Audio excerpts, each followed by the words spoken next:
सभी को प्रणाम। तो आज हम पहले बात करते हैं कि संकल्प क्या होता है। संकल्प यदि बहुत ही साधारण तरीके से हम समझें तो संकल्प हमारे मुख से निकलने वाला शब्द है, और ये शब्द एक ध्वनि के स्वरूप में है। जैसे मुख से शब्द हम बोलते जाते हैं वैसी ही ध्वनि, वैसी ही तरंगे कहाँ जाती हैं? इस माँ प्रकृति के आकाश तत्व में जाती हैं, और उसी का प्रतिफल हमारे मानव देह के अंदर भी आकाश तत्व है, जो खाली स्पेस है, वहाँ चला जाता है। इसको हम थोड़ा सा देखें अलग से तो हम इसको वाइब्रेशंस कहते हैं, मतलब तरंगे। अब आप देखिए, मैंने एक वीडियो बनाया था कि सतयुग से लेकर कलयुग तक मानव चेतना कैसे बदल जाती है, और उसका मैंने गुणों के साथ संबंध भी बताया था कि सतोगुण, रजोगुण और तमोगुण के साथ युग जैसे जैसे बदलता है उसका क्या सीधा संबंध है। तो जब आत्मा तामसिक हो जाती है उसके शब्द भी तमस से भरे हो जाते हैं। आप आज देखिएगा कभी बहुत ध्यान से कि कलयुग में लोग जिस तरह की भाषा का इस्तेमाल करने लगे हैं, जिस तरह से एक दूसरे से बोलने लगे हैं, ये उनकी मानव चेतना का प्रतिबिंब है। और आज आप पुराना कोई भी लिटरेचर उठा के देखिए, आपको कौन सी भाषा मिलती थी? संस्कृत की भाषा मिलती थी। संस्कृत में ही विचार का आदान प्रदान होता था। सब कितने मधुर स्वर में बोलते थे। तो जिसे हम अपने बोलने को बिल्कुल इग्नोर करते हैं, हमें ये देखना है कि हमारा बोलने मतलब जैसा हम बोल रहे हैं वैसा ही हम स्वयं को निर्मित कर रहे हैं, क्योंकि सबसे पहले जो क्रिया हो रही है ये बोलने की, वो कहाँ हो रही है? आकाश तत्व में। ठीक है, तो संकल्प है, एक है देखिए मुख से बोलना, हम बोल रहे हैं। एक है कि बिल्कुल अपने अंतर ध्यान में जा कर के बिल्कुल डीप में बोलना। जैसे हम इसको कहें कि हमारे मन की गहराइयों में, अनंत गहराइयों में हम बिल्कुल शांत बैठे हैं, बिल्कुल शांत बैठे हैं, बहुत ही शांत वातावरण में हम कुछ सोच रहे हैं, है ना, बिना अपने ध्यान को भटकाए हम कुछ बोल रहे हैं। तो मन की अनंत गहराइयों से निकला हुआ जो संकल्प होता है उसके अंदर शक्ति होती है, क्योंकि वो सीधा ही मन क्या है? मन है आपका आकाश तत्व। तो वो आपके आकाश तत्व से मतलब आपके अंदर एक डीप, कहते हैं ना, एक डीप इन्फॉर्मेशन की तरह रजिस्टर हो जाएगा, और वैसा ही जैसे मतलब माँ प्रकृति में चला जाएगा। इसका एक छोटा सा एग्जाम्पल समझते हैं कि जैसे माँ अपने बच्चे से बहुत ज़्यादा जुड़ी होती है भाव के साथ। यदि मान लीजिए कि माँ एक देश में बैठी है और बच्चा विदेश में बैठा है, और बच्चे के ऊपर कोई संकट आ गया, तो माँ को अंदर विचलित होना, मतलब बहुत बार ऐसा होता है कि वो एकदम विचलित हो जाती है। उसे लगता है कि कहीं मेरे बच्चे को कुछ हो तो नहीं गया। अब आप कभी इस बात को बहुत गहराई से सोचें, यहाँ मुख से शब्द भी नहीं निकला, लेकिन मन ने, इसी एनर्जी नेटवर्क ने कितने, जिसको हम टेलीपैथी कहते हैं, कि जैसे हम किसी से बहुत ज़्यादा जब हमारा जुड़ाव होता है, उसको यदि कुछ भी अच्छा या बुरा हो रहा होगा तो आपके मन के अंदर इतनी असीमित शक्ति है कि वो खुद ही सेंस कर सकता है। उसके लिए मुख से शब्द बोलने की भी ज़रूरत नहीं है। और आपको ये जानकर बहुत हैरानी होगी, लेकिन ये परम सत्य है कि भगवान ने संकल्प से ही सृष्टि बनाई है। जब हम कहते हैं कि निराकार, जब ये पूरा ब्रह्मांड बनता है, और मैंने एक वीडियो पहले बनाया कि धरती के ऊपर भी सूक्ष्म वतन है, धरती के नीचे भी सूक्ष्म वतन है, धरती के ऊपर भी 7 लोक हैं, फिर ब्रह्मलोक, विष्णुलोक, शिवलोक और परमधाम, धरती के नीचे भी 7 लोक हैं, फिर 55 करोड़ नरक हैं। तो ये पूरा का पूरा ब्रह्मांड किसने बनाया? निराकार शिव भगवान ने अपनी पावर से सबसे पहले शिवलोक बनाया, जिसमें अर्धनारीश्वर रहते हैं। तो जब भगवान शिव और माँ आदि शक्ति ने इस ब्रह्मांड को रचा, तो उन्होंने किस ध्वनि से रचा? ओम की ध्वनि से, जिसको हम अनहदनाद कहते हैं। और पहले भी आप यदि कोई भी पुराना लिटरेचर देखेंगे कि वो सिर्फ कल्पना करते थे, मतलब मुख से बोला। जैसे कोई, आपने बहुत सारे ऐसे देखे होंगे, कोई राजा युद्ध करने के लिए जा रहा है, ऐसा नहीं है कि वो अपने साथ सारे वेपन्स लेके जा रहा है, वो धनुष बाण भी लेके जा रहा है और तलवार भी लेके जा रहा है, खड्ग भी लेके जा रहा है, नहीं, वो संकल्प करते थे, वो प्रकट हो जाता था। तो यहाँ से हमें ये समझना चाहिए कि संकल्प की शक्ति कितनी गहरी शक्ति है।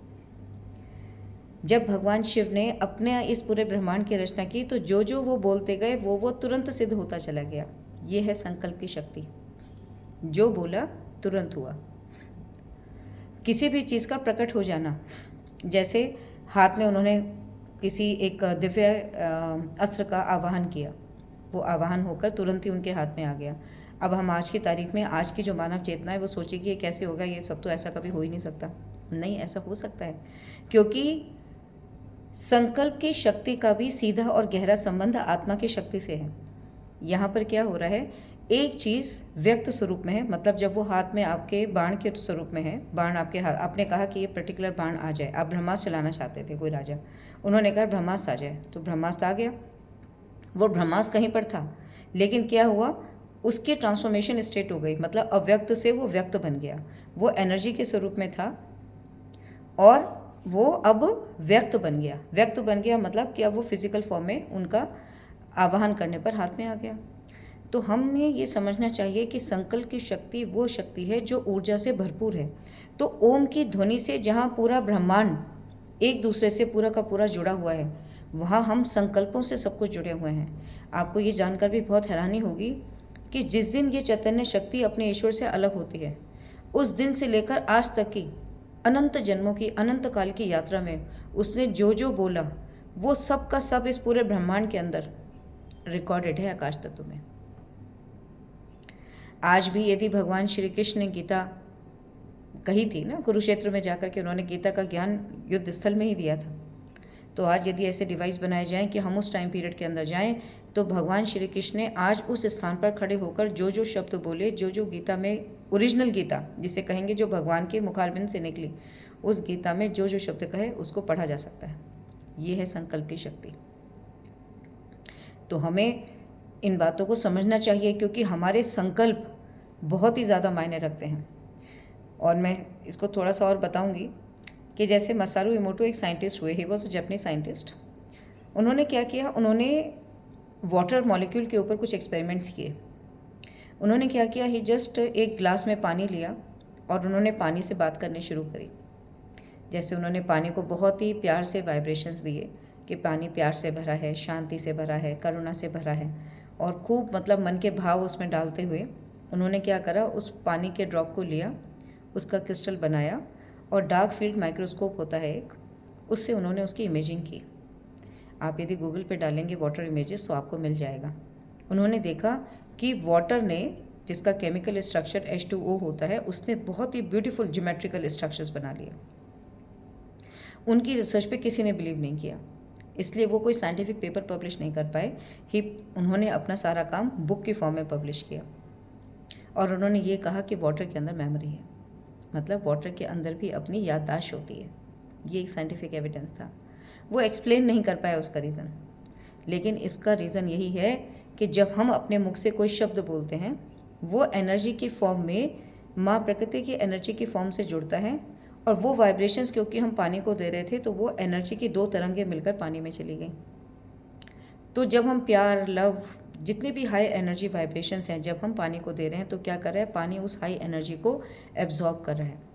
और H2O के बीच में जो केमिकल बॉन्ड बनता है, जिसको हम कहते हैं इंट्रामोलिकुलर हाइड्रोजन बॉन्डिंग, उसने क्या करा, एक्सटेंसिव बॉन्डिंग से एक बहुत ही ऑर्डर्ड क्रिस्टल स्ट्रक्चर बना दिया।